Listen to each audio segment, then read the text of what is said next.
എല്ലാവർക്കും നമസ്കാരം.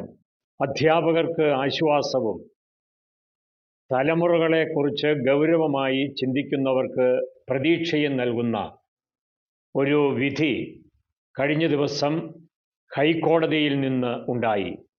അതിൻ്റെ പശ്ചാത്തലം ഇതാണ്. തൃശ്ശൂർ ജില്ലയിലെ ഒരു സ്കൂളിൽ ഒരധ്യാപകൻ വിദ്യാർത്ഥിയെ ശിക്ഷിച്ചതുമായി ബന്ധപ്പെട്ട് സെഷൻസ് കോടതിയിൽ ഒരു കേസുണ്ടായിരുന്നു. ആ കേസ് റദ്ദ് ചെയ്തുകൊണ്ടാണ് വിധി ഉണ്ടായിട്ടുള്ളത്. ഹൈക്കോടതി ജഡ്ജി ബദറുദ്ദീനാണ് വിദ്യാഭ്യാസ മേഖലയ്ക്ക് ആകമാനം സഹായകമായി തീർന്നേക്കാവുന്ന ആ വിധി പ്രഖ്യാപിച്ചത്. അദ്ദേഹം നടത്തിയ ചില നിരീക്ഷണങ്ങൾ ശ്രദ്ധേയമാണ്. അധ്യാപകർക്ക് ശാസനാധികാരമില്ലാതെ എങ്ങനെയാണ് ഒരു തലമുറയെ വളർത്തിയെടുക്കാൻ കഴിയുന്നത് എന്നാണ് അദ്ദേഹം ചോദിച്ചത്. അധ്യാപകരെ ഇപ്പോൾ നിശബ്ദരാവുകയോ നിസ്സംഗതയോടെ വർത്തിക്കുകയോ ചെയ്യുകയാണ്. അത് അവരുടെ ദൗത്യത്തെക്കുറിച്ച് അറിയാഞ്ഞിട്ടല്ല, ഭയം കൊണ്ടാണ്, കേസിൽ പെടാതിരിക്കാൻ വേണ്ടിയിട്ടാണ്. ആർക്ക് വേണമെങ്കിലും അധ്യാപകർക്കെതിരെ കേസ് കൊടുക്കാവുന്ന അവസ്ഥയുണ്ട്. ശാസന നടത്തിയാൽ, ശിക്ഷിച്ചാൽ, ഗൗരവത്തോടെ നോക്കിയാൽ ആ വിദ്യാർത്ഥി പരാതിപ്പെടുകയും അത് കേസായിട്ട് മാറുകയും ചെയ്യുന്നു. പല അധ്യാപകരും കരുതുന്നത്, എന്തിനാണ് അത്തരത്തിലുള്ള ബുദ്ധിമുട്ടുകളിലേക്ക് എത്തുന്നത്? അവരവരുടെ വഴിക്ക് പോകട്ടെ, പാഠങ്ങളൊക്കെ പഠിപ്പിച്ച് തങ്ങളുടെ ജോലി കഴിയുന്നതുപോലെ നിർവഹിച്ചു പോയാൽ മതിയെന്ന് ചിന്തിക്കുന്ന അധ്യാപകരെ സൃഷ്ടിക്കുന്നത് ഇവിടുത്തെ സർക്കാരാണ്. അത് അധ്യാപകരുടെ താല്പര്യമില്ലായ്മ കൊണ്ടല്ല, അവരുടെ മേൽ സർക്കാർ പല കാലങ്ങളിലായി അടിച്ചേൽപ്പിക്കുന്ന നിയമങ്ങളുടെ ഭാരം കൊണ്ടാണ്. ഏതെങ്കിലും ഒരു കാലത്ത് എവിടെയെങ്കിലും നടന്ന മനഃശാസ്ത്ര പഠനങ്ങളുടെ പശ്ചാത്തലത്തിൽ സർക്കാർ, പ്രത്യേകിച്ച് വിദ്യാഭ്യാസ വകുപ്പ്, നിയമങ്ങൾ പാസാക്കുകയാണ്.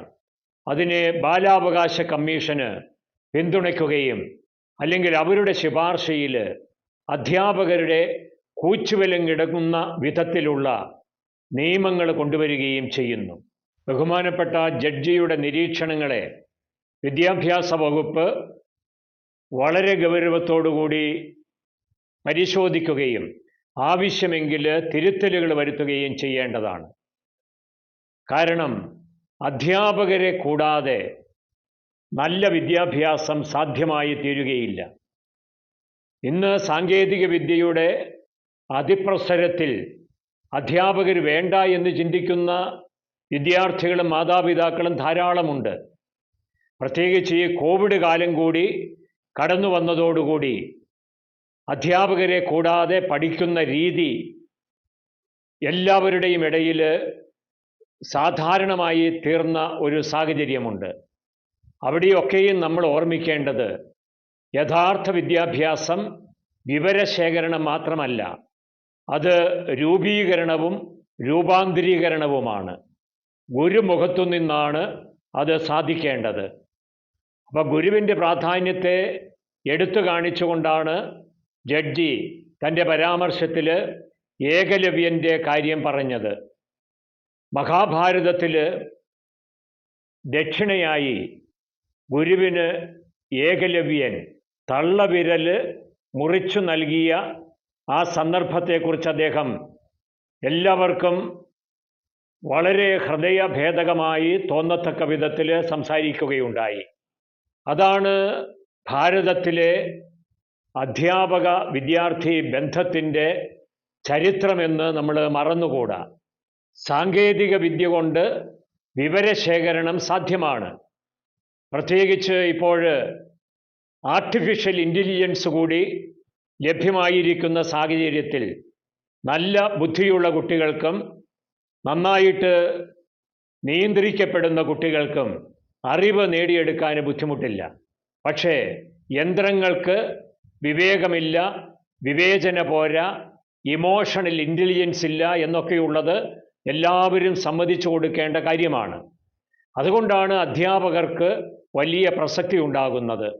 അവരെ കേസിൽ കൊടുക്കുന്ന സാഹചര്യമുണ്ടായാൽ അവർ സ്വാഭാവികമായിട്ടും പിന്മാറും. അതുകൊണ്ട് നഷ്ടമുണ്ടാകുന്നത് വിദ്യാർത്ഥികൾക്കാണ്, മാതാപിതാക്കന്മാർക്കാണ്, വീടിനാണ്, നാടിനാണ്. അധ്യാപകർ വിദ്യാർത്ഥികളെ പേടിച്ച് ക്ലാസ് എടുക്കുന്ന രീതി ഒരു കാരണവശാലും പ്രയോജനകരമായിട്ട് തീരുകയില്ല. അധ്യാപകർ സ്വന്തം മക്കളെ പോലെയാണ് വിദ്യാർത്ഥികളെ കരുതുന്നത്. ആരെങ്കിലും അതിന് വിപരീതമായി പ്രവർത്തിച്ചാൽ അവരെ ശിക്ഷിക്കാനും തക്ക നടപടികൾ സ്വീകരിക്കുവാനും എല്ലാമുള്ള അവകാശവും അധികാരവും വിദ്യാഭ്യാസ വകുപ്പിനുണ്ട്. അതുകൊണ്ട് അധ്യാപകർ വിദ്യാർത്ഥികളുടെ മേൽ ഏതെങ്കിലും തരത്തിലുള്ള അന്യായമായ അധികാര പ്രയോഗം നടത്തുമെന്ന് നമുക്ക് ചിന്തിക്കാനേ ആവുകയില്ല. പരിശീലനം സിദ്ധിച്ചിട്ടുള്ള ഒരധ്യാപകനും വിദ്യാർത്ഥികളെ ക്രൂരമായി മർദ്ദിക്കുകയില്ല. അങ്ങനെ ആരെങ്കിലും ചെയ്താൽ അയാൾക്ക് ഗൗരവതരമായ വ്യക്തിത്വ പ്രശ്നങ്ങളുണ്ട് എന്ന് തന്നെയാണ് മനസ്സിലാക്കേണ്ടത്. അധ്യാപകർ വിദ്യാർത്ഥികളെ ശിക്ഷിക്കുകയല്ല, ശിക്ഷണം നൽകുകയാണ് ചെയ്യുന്നത്. അവരെ തളർത്തുകയല്ല, വളർത്തുകയാണ്. അധ്യാപകർ നൽകുന്ന എല്ലാ തിരുത്തലുകളും വിദ്യാർത്ഥികളെ വളർത്തുന്നതിന് വേണ്ടിയിട്ടാണ്. അധ്യാപകരില്ലാതെ വിദ്യാർത്ഥികൾക്ക് ശരിയായ ദിശയിൽ വളർന്നു വരിക സാധ്യമല്ല. അത് മനസ്സിലാക്കി വിദ്യാർത്ഥികളും മാതാപിതാക്കളും സർക്കാരും അധ്യാപകരോട് ആദരവ് പുലർത്തുകയും അവർക്ക് ശാസനാധികാരം തിരികെ കൊടുക്കുകയും ചെയ്യേണ്ടത് ആവശ്യമാണ്. അധ്യാപകർ നിസ്സംഗത പാലിച്ച് മാറി നിന്നാൽ വിദ്യാഭ്യാസ മേഖലയിൽ വലിയ തോതിലുള്ള അച്ചടക്കരാഹിത്യം ഇനിയും വർദ്ധിക്കും. മാതാപിതാക്കൾക്ക് തിരുത്താനാവാത്ത വിദ്യാർത്ഥികളെ അധ്യാപകർക്ക് നല്ലവരാക്കി തീർക്കാൻ കഴിയും എന്നുള്ളതാണ് സത്യം. വിദ്യാർത്ഥികളെ ശാസിക്കാനും ശരിയായ ശിക്ഷണം നൽകി വളർത്താനുമുള്ള അധ്യാപകൻ്റെ അധികാരത്തെ കൂച്ചുവിലങ്ങിട്ട് നിയന്ത്രിച്ചാൽ നമ്മുടെ നാട്ടിലെ കുറ്റവാളികളുടെ എണ്ണം പെരുകും, ജയിലുകൾ നിറയും. അതായിരിക്കും അനുഭവം. വിദ്യാഭ്യാസ വകുപ്പ് വിദ്യാർത്ഥികൾക്ക് അനുകൂലമായി നിയമനിർമ്മാണങ്ങൾ നടത്തുന്നത് പോലെ അവരെ സംരക്ഷിച്ചു വളർത്തുന്ന അധ്യാപകർക്ക് അനുകൂലമായ സംരക്ഷണ നിയമങ്ങളും ഏർപ്പെടുത്തുവാൻ സന്നദ്ധമാകണം. ഇന്ന് നമ്മുടെ സ്കൂളുകളിലും കോളേജുകളിലും മദ്യവും മയക്കുമരുന്നും ഉപയോഗിക്കുന്നവരും അത് വിൽക്കുന്നവരുമുണ്ട് എന്ന് അറിയാത്തവരായിട്ട് ആരാണുള്ളത്? പോലീസിനോ എക്സൈസിനോ മാത്രമായി ഇത്തരത്തിലുള്ള തെറ്റായ നടപടിക്രമങ്ങളെ നിയന്ത്രിക്കാൻ കഴിയുമെന്ന് നമുക്ക് വിശ്വസിക്കാനാകുമോ? വിദ്യാർത്ഥികളിൽ കണ്ടുവരുന്ന ഇത്തരത്തിലുള്ള തെറ്റായ രീതികളെ കണ്ടെത്താനും അതിനെ പരിഹരിക്കാനും മറ്റാരേക്കാളും സാധിക്കുന്നത് അധ്യാപകർക്കാണ്. അവർ ആ ദൗത്യത്തിൽ നിന്നൊക്കെ പിന്തിരിയും. കാരണം ഒരു വിദ്യാർത്ഥിയോട് ചോദ്യം ചോദിച്ചാൽ, അവരെ ചോദ്യം ചെയ്താൽ, മറ്റ് രീതിയിൽ അന്വേഷണങ്ങൾ നടത്തിയാൽ, അവർക്കെതിരെ കേസുണ്ടായാൽ ആരാണതിന് തയ്യാറാവുക? വളരെ അശ്രദ്ധയോടെ ക്ലാസ്സിലിരിക്കുന്ന കുട്ടികളുണ്ട്, അധ്യാപകരെ ചീത്ത പറയുന്നവരുണ്ട്, അധ്യാപകർക്കെതിരെ ക്ലാസ്സിൽ മുദ്രാവാക്യം വിളിക്കുന്നവരുണ്ട്, അധ്യാപകരെ വളഞ്ഞിട്ട് ആക്രമിക്കുന്ന വിദ്യാർത്ഥികളുണ്ട്.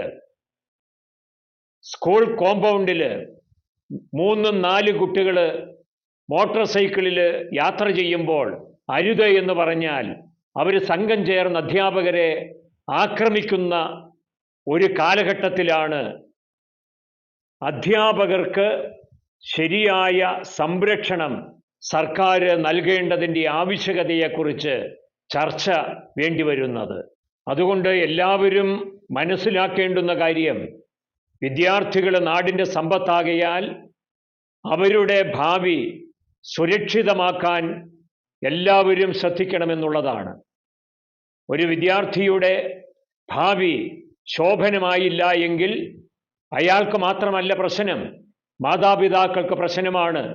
ആ വീടിന് ദുരന്തമായിട്ട് തീരുകയാണ്, ആ നാട് നശിക്കുകയാണ്, ആ രാജ്യം തന്നെ അപകടത്തിൽപ്പെടുകയാണ് എന്നുള്ളതുകൊണ്ട് മാതാപിതാക്കൾ, അധ്യാപകർ, വിദ്യാഭ്യാസ വകുപ്പ്, പൊതുസമൂഹം എല്ലാവരും കൂടി ഒരുമിച്ച് ചേർന്ന് വിദ്യാർത്ഥികളെ രക്ഷിച്ചെടുക്കാനുള്ള ആ ദൗത്യത്തിൽ പങ്കുകാരായി മാറണം.